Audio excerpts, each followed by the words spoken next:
Assalamualaikum warahmatullahi wabarakatuh. Perkenalkan, nama saya Matas Bilubis, NPM saya 230826051. Saya lagi berada di blok gastrointestinal, hepatobiliar, and pankreas. Di sini saya akan bawakan materi tentang gastroesophageal reflux disease atau bisa disebut juga dengan GERD. Pertama-tama saya akan membahas pengertian dari GERD terlebih dahulu. Pengertian gastroesophageal reflux disease atau disebut juga dengan GERD adalah kondisi ketika isi lambung mengalami reflux berulang ke esofagus sehingga menimbulkan gejala yang mengganggu dan atau komplikasi.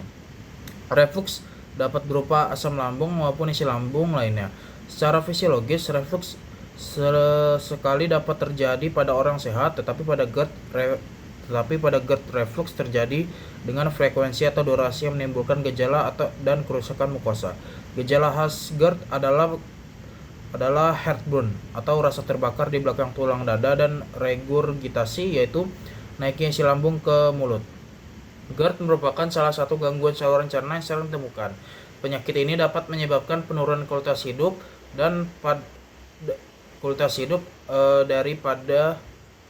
pada sebagian pasien dapat menimbulkan komplikasi seperti esofagitis erosif, struktur esofagus, Barrett's esophagus, dan adenokarsinoma esophagus.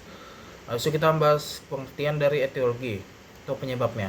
GERD terjadi karena adanya ketidakseimbangan antara mekanisme pertahanan anti-reflux dan faktor yang menyebabkan isi lambung naik ke esofagus. Salah satu mekanisme utama adalah gangguan fungsi lower esophagus sphincter atau LES. LES normal berfungsi sebagai penghalang agar isi lambung tidak kembali ke esofagus. Jika LES mengalami relaksasi yang tidak sesuai atau tekanannya menurun, reflux lebih mudah terjadi. Selain gangguan LES, GERD dapat dipengaruhi oleh hernia hiatus, gangguan pengosongan lambung, peningkatan tekanan intraabdomen, serta gangguan pembersihan reflux dari esofagus. Obesitas dan kehamilan dapat meningkatkan tekanan intraabdomen sehingga memperbesar kemungkinan terjadi reflux. Habis itu faktor risiko GERD terutama berkaitan dengan kondisi yang dapat meningkatkan reflux isi lambung ke esofagus. Faktor yang paling penting adalah obesitas, karena peningkatan tekanan intraabdomen dapat mendorong isi lambung naik ke esofagus. Hernia hiatus juga meningkatkan risiko karena dapat mengganggu fungsi LES sebagai penghalang reflux. Selain itu, kehamilan dapat meningkatkan tekanan intraabdomen dan memengaruhi fungsi LES. Faktor gaya hidup seperti merokok, konsumsi alkohol, makan dalam jumlah banyak, serta makan terlalu dekat dengan waktu tidur dapat memperburuk gejala pada sebagian pasien. Beberapa makanan tertentu seperti makanan berlemak, kopi, coklat, atau makanan pedas juga dapat memicu gejala pada individu tertentu, tetapi tidak harus dihindari oleh semua pasien. Habis itu, patofisiologi GERD terjadi terutama karena gangguan fungsi lower esophageal sphincter LES yang normalnya berfungsi mencegah isi lambung naik ke esofagus. Ketika LES mengalami relaksasi yang terlalu sering atau tekanan LES menurun, isi lambung lebih mudah mengalami reflux ke esofagus. Hernia hiatus dan peningkatan tekanan intraabdomen seperti pada obesitas juga dapat memperburuk reflux.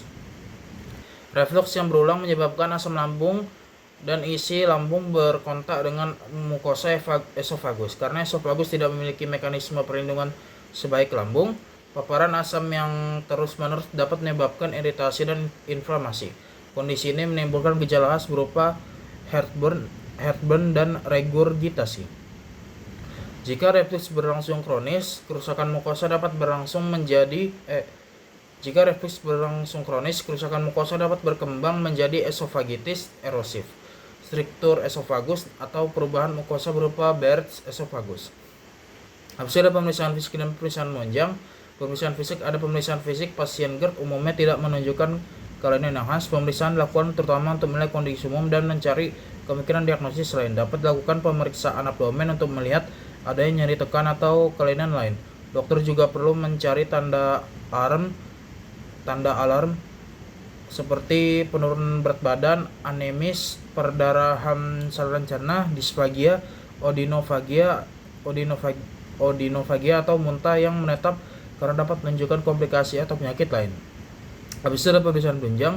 Diagnosis GERD pada pasien dengan gejala khas seperti heartburn, dan regurgitasi dapat dilakukan secara klinis dan dapat diberikan uji terapi PPI.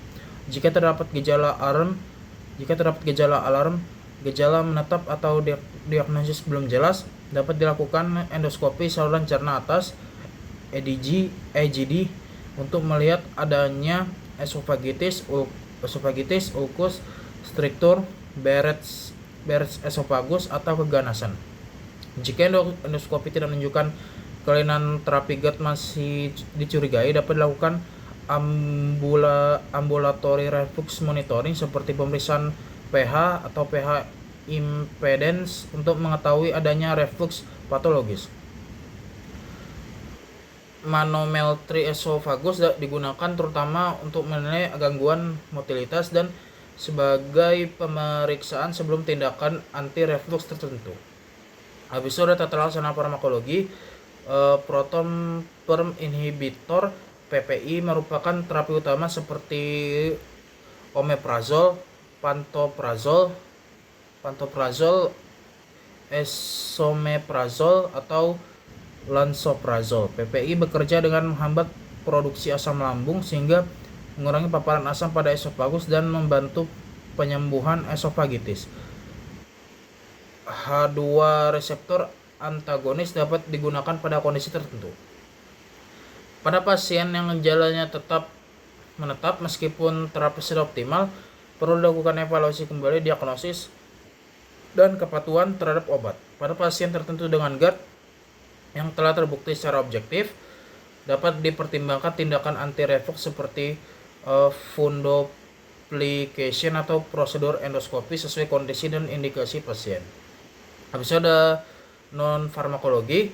Tata laksana GERD bertujuan untuk mengurangi gejala, menyembuhkan kerusakan mukosa, dan mencegah komplikasi. Secara non-farmakologis, pasien dianjurkan menurunkan berat badan jika overweight atau obesitas, menghindari makan 2-3 jam sebelum tidur, meninggikan posisi kepala saat tidur, berhenti merokok, serta menghindari makanan yang terbukti memicu gejala.